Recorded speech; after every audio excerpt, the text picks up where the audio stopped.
everybody. Welcome to Let's Get Real TV. I am one of your hosts, Drea. I'm Stacy. I'm Bakiba. And today we are going to get into the talk about what everyone is talking about, the coronavirus. Yes.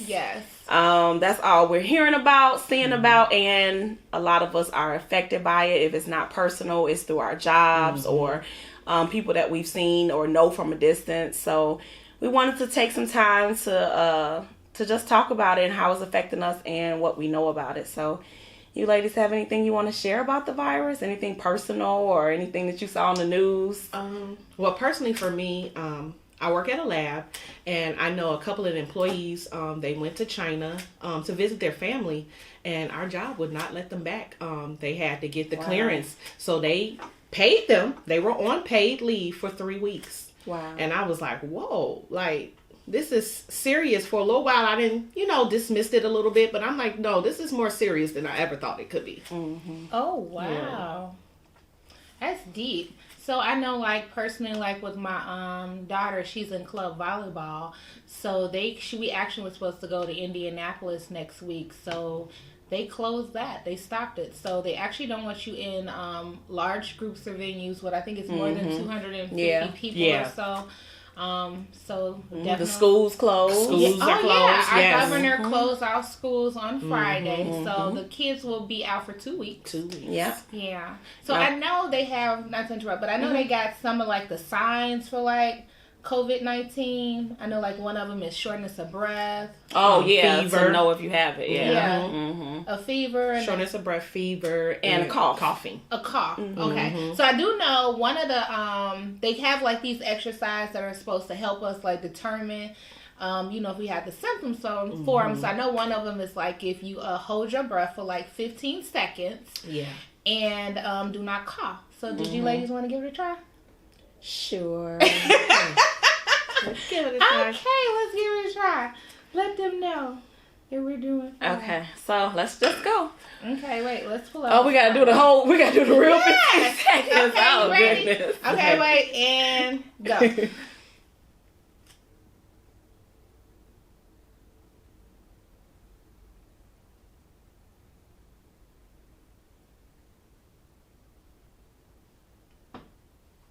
Okay, we're off. Okay, because I'm about to say, now I'm fat. I might not have corona, but I am fat. Okay, let's just over. And I'm thinking I can't swim, so I never held my breath underwater or anything. And I'm like, oh my God. This is really testing me. You didn't think 15 seconds was that long. So I know somebody that's in the group that told us that they have the virus. There's no one that lives here. She actually lives in London. And she was telling us that she had it. And so I asked her, I'm like, can you tell me your symptoms and how you think you contacted it? Because the thing is, you hear so much on the media. Who's to say what the media is saying is legit, or you just question so much stuff. So she was saying she thinks she got it from public transportation because she goes to and from work through public transportation. She said it was a cough. It started off as a mild cough and it went on into heavier cough, and then symptoms like pneumonia, which I've seen also. And I don't know if you all saw the doctor also who's been displaying his symptoms. So it's been a doctor on Twitter. He's been displaying his x-rays for 5 days straight on him going through this corona. Really? He's from a different country. He has the virus. He got it from a colleague, another doctor. And every day he's been showing his lungs. Now he's been doing great as far as physically. He's had a cough, symptoms of, but he's just been taking Tylenol, Motrin, I believe it was Motrin, and no Tylenol, ibuprofen, and then some cough medicine. So he said he's been fine physically. It's not as bad as people would assume. He said, but his x-rays are showing that his lungs are really acting like he has pneumonia, like it's active pneumonia going on. So although physically he feels okay, but he's in good shape too. Then the other girl that was in the group, she said she had an underlying condition, which is asthma, so it makes it worse for her. So she's not sure if they're going to put her in the hospital or not, because most people are self-quarantining like that doctor. But her on the other end, she said she thinks they're going to put her in the hospital because she has the underlying condition. So how do you know it's gone? That's the part I have when they I have was to looking. retest you. Okay. If you've been, now you can self quarantine and then you just, if your symptoms are gone, I believe that you're fine. But if you took a test and you have it, you have to get retested because the CDC is in active communication with you. Wow. Yep. Yeah, they're closing down on a lot of venues. The NBA, they closed down their season. Casinos. Yeah, casinos are closing down. I heard Vegas, actually this evening, they're closing down all of their shows and things like that. Flights are what? We joke about it, but like flights are what? You can go anywhere for like round trip for $45 now. Yeah. But a lot of people like, well, do you want to go? Right. So have y'all heard about the new bill that they are trying to pass within, that Trump is trying to get passed or not get passed? I'm not sure which side he's on with it, but they're saying that the new bill that's coming out is saying that as far as the employees, I have it right here. As far as the employees, it could qualify that 2/3 of your average income you'll still have if you've been diagnosed with corona, if someone in your house has and you have to be a caretaker to them, or if you have children that are out of school because of corona. But here's the glitch, and here is where I do not qualify. Your company has to be less than 500 people. Oh, no. Yeah.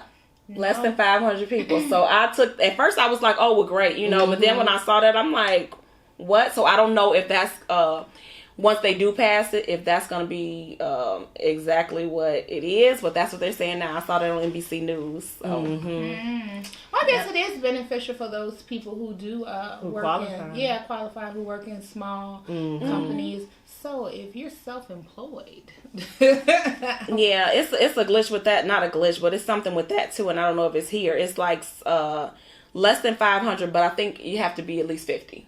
Oh, minimum 50. Wow. Okay. Yeah, so it's people that still like me. Yeah. If something happened, I don't qualify for that because my company is over 500. So, what's your company? We're under 200. So you'll be okay with that, Kiba? I'm over 500. Yeah. So, but I do know that like some companies are. I know a few people. Their companies are paying them though. Like they're off for 14 days with pay. So different companies decide different ways, and that's that's a blessing. Stuff like the that. people at my job, they were paid on their leave. Yeah. Wow. So, that's good. All right. So I'm gonna ask the question, and I'm gonna put it towards the corona, since that is what we're talking about, the coronavirus. Okay. Just as simple as, do you still go to work when you're sick? So, and I'm not saying sick is definitely sick, but I'm saying when you have a cold or something like that, do you still go to work? I honestly do. If I can make it through, I go to work. I don't want to use my PTO. I'm a single mom, so I need to pay my bills. Right. So, I need to make my money. So I still go to work, and it's been times where I went to work sick and I got sent home. They were like, okay, you're doing too much, Stacy. Go home. And so I was sent home by my supervisor, but I definitely go to work sick. For me, it just really depends. Like, if I'm just like, if I stay hydrated and things like that, I can pray. Because for me, sickness is more mental than anything. My aunt told me that when I was younger, I was in high school and I'd be sick. She'd be like, girl, if you don't get up and go to school. So I kind of kept that mentality, like, moving forward, we're going to work. But if it's like, if I'm dehydrated and I have no energy, then of course I'm going to sit down and listen to my body. If it tells me do not move, I'm not going to move. But for the most part, I'm going to push forward and just go. I'm just, be careful, like, continue to wash my hands. Like, I'm going to wear a mask. Like, I'm not going to infect anyone or anything like that. But, yeah. So, I wouldn't say if I have corona symptoms, I'm still going to go. Don't get me wrong. But just a general cold or during the normal time of the year before we had this, I go to work. Yeah. And it's funny because I always say my coworkers or somebody else probably the one who gave me the cold. So, I'm like, I'm there. I'd rather have my PTO or sick leave, however your job works. I'd rather have that time off for stuff that I really want to do. Right. Something fun, maybe vacation, maybe just staying at home watching TV. You know what I'm saying? So I do prefer to save my days for that. So I still go to work. Yeah. I'm thinking headaches, colds. I'm still there. So I know there. I asked everybody on social media what your thoughts were, and a lot of people said that they still go. Yeah. Some people that work with kids are saying the kid's the one who gave it to me, so I'll be there. And I did see, like I said, people said with their co-workers gave it to them, so who cares? They're still going. Some people said they used to do that, but they changed their mind. They don't do that anymore. But close to 100% of you all said that you still go to work. Yeah. I'm sure this has changed now that we have the coronavirus out, but it's funny how we didn't care before. Right. I'm telling you, because the panic and the fear that is going on right now, it's like if someone sneezes or coughs, you're very cautious when that happens. So yeah. Today we are going to be discussing the character flaws that we do not want our children to inherit. So are there any, like, I know you both have one, I have three, so is there any, like, when you look at your children and just, like, you know, the things that, like, how we grew up, you know, like, with our parents, is there any character flaws, like, negative you don't want your children to inherit? Well, I have one daughter, and I will say that I am a procrastinator, and I do not want my child to inherit that. Also, some of my flaws are, I'm not a go-getter as I want to be. I'm not as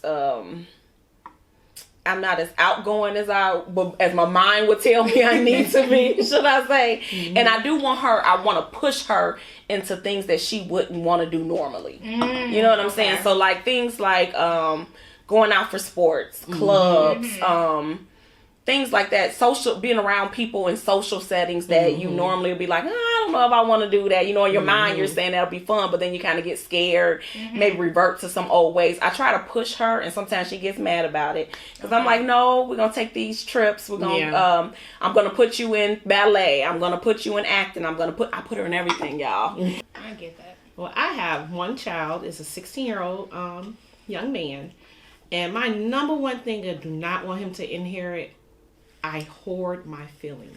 And I want my son to, if he's offended by something or just simply as needs to speak up about something, I want him to be confident to say, you know what, I'm going to say how I feel regardless of how someone may take it. Because everything doesn't have to be like nasty or anything. I want him to be able to express himself. Because I'm so guilty of hoarding my feelings with if I'm upset or anything. And then I blow up and then people looking at me like, that's not... It wasn't that deep, Stacy. And I'm like, but it's a build up. Like A, B, C, D, E happened. And I just got to the breaking point. Right. I'm working on that now. And I have become more vocal of how I feel about things and when I don't like things. So that's definitely something. I'm like, someone, how does that make you feel? You know, you can speak on that. It's not offensive. It's not disrespectful. It's all how you present it. So that would be my number one. For me, well, I have a son and two daughters, so I would not want my son or my daughters to be abusive in any form or fashion. I don't want them to be mentally abusive to anyone or physically abusive to anyone. Definitely procrastination. When you were talking about Drea, I was over here like, so I struggle with that and pray about that daily. So we're working on that. I want them to just kind of set their goals and achieve them. Like that would bless my heart. If they set something and just achieved it. And I notice like a lot of times I see people dealing with jealousy and envious. You know, I wouldn't want my child to have to go around and be envious or jealous of anyone. I want them to be comfortable in their own skin and know their worth and who they are and what they represent and what they bring to the table and be confident in that. So that's definitely another thing I want for them. And let me see, I wrote down another one. Oh, another thing is any type of addictive behavior. You know, like with so much with my son, like he's an entertainer, he's a rapper, so you know, like everyone is like popping pills and drinking and syrup and lean and things like that. So, and even with my daughter, like in the state of Illinois now, so you know, like marijuana and everything is legal. So like one of her, they sent out a newsletter. One of the kids had some edibles And, you know, they brought them. And it's like, you know, I don't want my child to be addicted to anything. Yeah. Or, you know, or peer pressure because it's real. And then, you know, with peer pressure, you don't think that you would turn out being, you know, I'm quite sure all them people back in the 80s didn't think that they were going to be addicted to, you know, crack or heroin, anything else. Thinking, oh, peer pressure, I'm going to try it one time. So, you know, that's like a fear of mine. And just things like that. So, you know, it mainly stems from things that run in our family. Like going down your family line. So, you know, you just kind of cautious with yourself, how you carry yourself, what you do, and definitely with your children. So those are kind of my topic. Another big thing for me, too, you're talking about what you see in your family. I don't have a problem with apologizing to my son. Like, if I'm wrong, I would say, you know what, baby, I was wrong. I'm sorry. I want him to be okay in owning his mishaps. I believe in that. Own it. Apologize for it. Correct your behavior. And so I'm big with that. I will go to him and say, I'm sorry. But see, that's because you have like the open dialect with him. He started that at a young age, and you talk to him and you communicate, and he's comfortable with it. See, because a lot of times when I was younger, we didn't have that dialogue. It was like, go sit down. Stop grown folks' business. So, you know what I'm saying? You're being disrespectful. Yes. You know what I'm saying? You couldn't have a voice. Right. Why you want to know? That's so big for me. Yes. So now it's like with our generation, we're having the conversation with our children, like even with you, with your daughter, you know, you're telling her, I want you to own your own voice. So you start the dialogue with your teacher, and if it doesn't go how it should be, you know, me as your mother, I'll come in and I got you. But it was before, don't question your teacher. It is, you know, exactly. Your teacher is saying, oh, she did this and she did that. And that's what she did. And you were disciplined. That was it. You know, it wasn't like, but mama, but you know what I'm saying? It was like, shut up. She said you did this, and it's like, okay, well, what was the reason? So now we have the conversation with our children. So here's the thing. So I'm glad that y'all are like that also as in parenting. So we want our child to have that voice. We want them to speak up. We want them to express themselves, right? But where's that fine line between that and disrespect? Yeah, it's definitely a fine line. So it's that fine line that always kind of take me over to the edge, because I do want her to talk up. And some of the stuff I have to laugh at, because I'm like, well, she was right when she said what she said. But then some of the stuff is like, okay, that was mildly disrespectful. So how do you really teach them the difference between speaking up and disrespect? Because I'm not with any disrespect. I'm not your friend. I'm like, you gotta snatch them back a little bit. Snatch them back. It's like, but then again, they looking at you like, well, what did I know my daughter does. She looked at me sometimes like, well, what did I do? I'm just saying what I said. Like, why is that a problem now, but it wasn't a problem when I was saying it before? So do y'all have... They still have to listen and follow directions. I just had a recent incident with my son where I told him not to do something. And he looked at me and he said, oh, I'm going to do it. I said, what? Now you're not gonna tell me nothing. What? Excuse me? Okay, right. Needed a drink. I said, oh, okay. See, we getting a little too beside ourselves. So then that's when co-parenting comes greatly with me with that, because see, I'm raising it's a boy. Yes. Okay. You don't want to listen to mommy. Okay, we about to have a discussion. And then we get the follow-up with your father. Now, his dad doesn't play that. He said, you're going to listen to your mama. Period. So that works well. So because he's a teenager, I have a really good kid. But very good kid. But teenagers going to be teenagers. Yeah. So when I got to snatch them back, I can get them together. But then he also knows, okay, she's going to tell my father. Yeah. So that co-parenting does well with me in that aspect, because he knows his father don't play that. Like, you got to listen to mom. I think for me, like, I'm like you, like, what's the fine line? So this one, you know, your child know. So we went to the eye doctor over the summer, and a little girl and the teenager, her mom, I didn't know it was her mom at the time, the teenager and the woman was talking. So they get up and they call their name and they go in, and Tia was like, Mom, will you listen? I said, no, what happened? She was like, she was explaining her day to her mom, but she was cussing. She was like, yeah, the little girl beep, beep, bleep, and blah, blah, blah. And I said, maybe that's her big sister. So we go back there, they call us our names, and the little girl asked, and she said, well, how are these frames on me? And she said, I said, well, ask your sister. She said, no, that's my mom.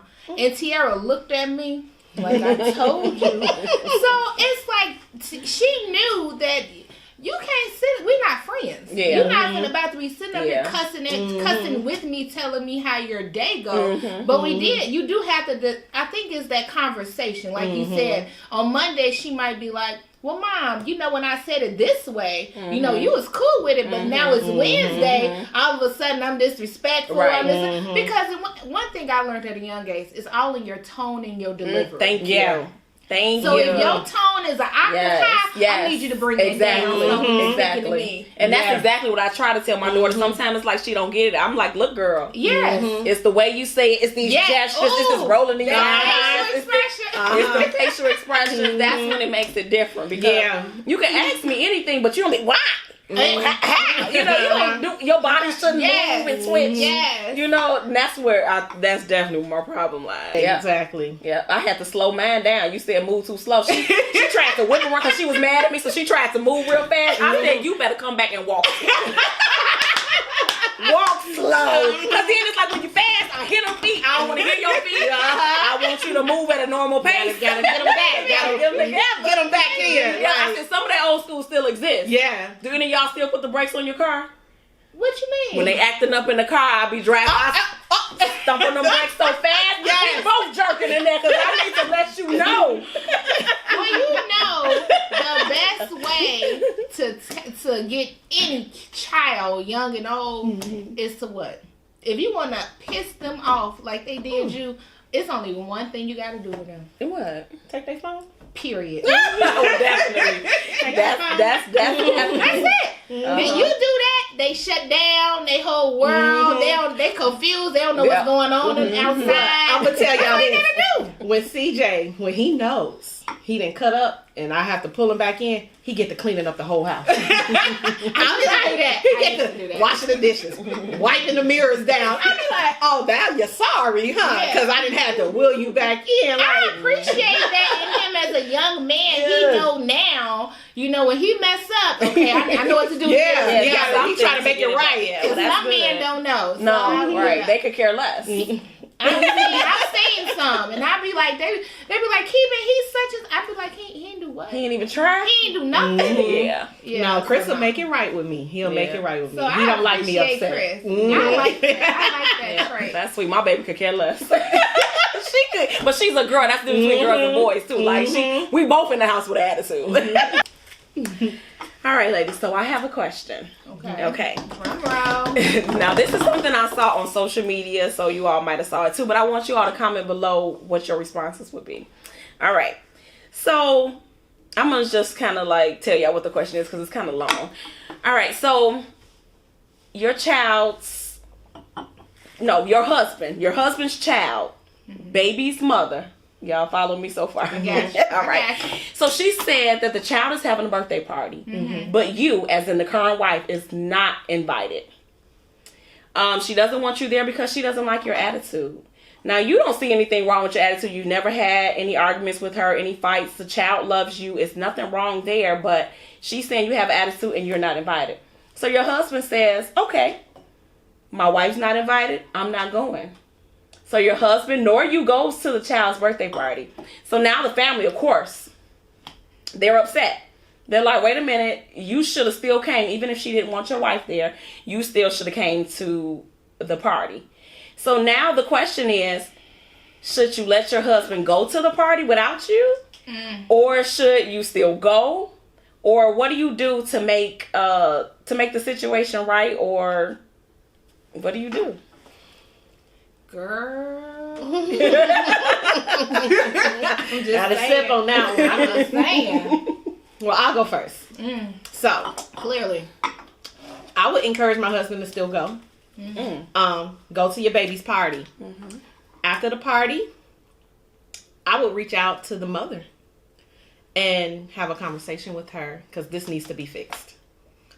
I don't want to feel alienated from celebrating a kid that I love. I love your kid. Kid's not mine. Kids is my husband's. I love the kid too.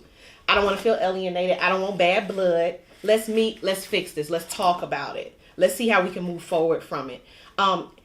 And husband, daddy gonna get some that night for that. For what? He was gonna stand by my side and say, I'm gonna stay with my wife. Oh, okay. baby. You go ahead and go. It's something waiting on you when you come home. Now that part, I was like, okay, but still go, baby. Still go. See about your child. Wow. I don't know. I don't know.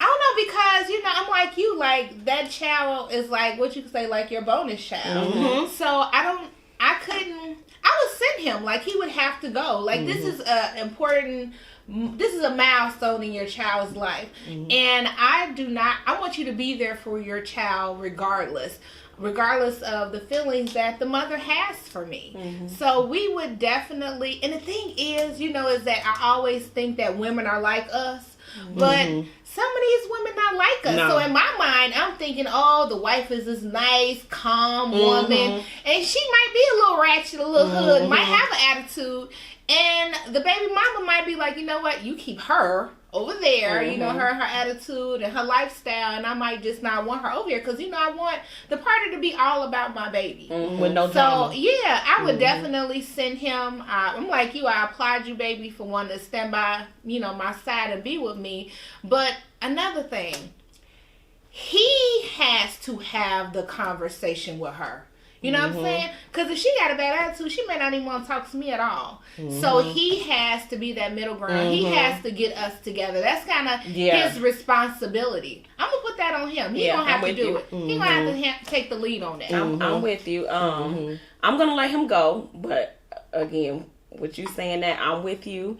He does need to make this work. Yeah. He needs to make sure that something happens where she's either okay with me, or we're able to just be cordial while we're together. Yeah. Like, we don't have to be the best of friends, but we do need to be able to go to parties, engagements, graduations, proms, or whatever, and be able to be okay with each other in the midst of us not liking each other. Yeah. Obviously, you have a problem with me. Now, in the perfect world, of course, I do want to make sure everything is all right. We handle our situations. Yeah. But that's not the perfect world all the time. So if not, I'm going to need him to figure it out. Yeah. I'm your wife. That's your ex. You have a child. I love this child. Me and the child has no problems. And then I just want my child to be okay, whether they're at the child's mother's house or if they're with me. Yeah. I want us all to be able to get along in the perfect world. I would hope that would happen. But I'm with you, Kiva. I'm quite sure, like you say, you can co-parent.